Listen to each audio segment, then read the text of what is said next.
Hi mga preni! Favorite nyo rin ba ang hopya? Pero bago kayo makatikim ay kailangan muna nating bumili sa iba. Kaya naman for today's video ay i-share ko sa inyo ang simple tips ko para naman makagawa rin kayo on your own. And I'm Fanny from Fanny's Cookery. Sa isang mixing bowl ay maglagay tayo ng 1 cup all-purpose flour at i-combine natin ang 1/4 cup of water and 1 tablespoon of sugar. I-mix natin to dissolve. Ibuhos dito sa flour natin. Add a pinch of salt at i-mix natin sa kalalagyan ng 1/4 cup shortening. Kung wala, pwede kayong gumamit ng butter. At inid lang natin until doughy. Pagkatapos, cover with clean cloth or towel. Set aside. Ang second step natin, in a bowl, add 3/4 cup all-purpose flour, 1/4 cup shortening or butter, at inid until doughy. Then, kailangan natin ng cling wrap, ilatag lang natin. Ito yung second dough natin na huling ginawa. At i-flatten ayon sa nais na kapal or nipis. Then, i-roll yun natin and set aside. Then, i-dust natin with flour. At ito yung dough 1 na una nating ginawa. I-flatten with rolling pin or glass. Dito kailangan ng cling wrap ha. Then, ilagay natin ang dough 2 dito sa ibabaw ng dough 1. Spread until it is even. Then, i-fold natin both.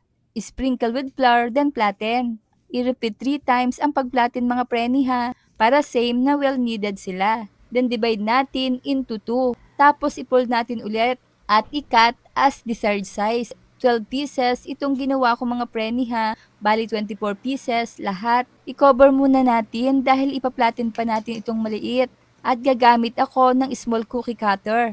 Then lagyan sa gitna ng ube peelings. At i-close natin dito sa taas. Ganito lang mga preni para ma-form natin ang hopya. Ayan, sana po ay nasundan nyo ako ha. Madali lang naman to basta't nakapokus ka lang. Ayan, tapos na.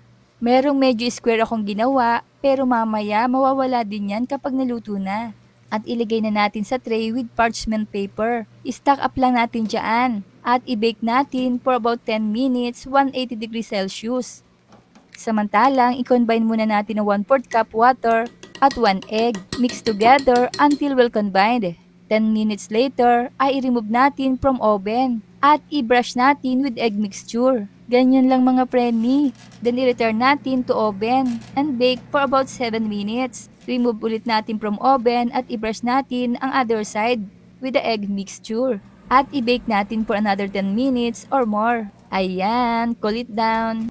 Ang bango mga preni, meron na tayong homemade ube hopya. 20 hours later, bago ko ito kakainin.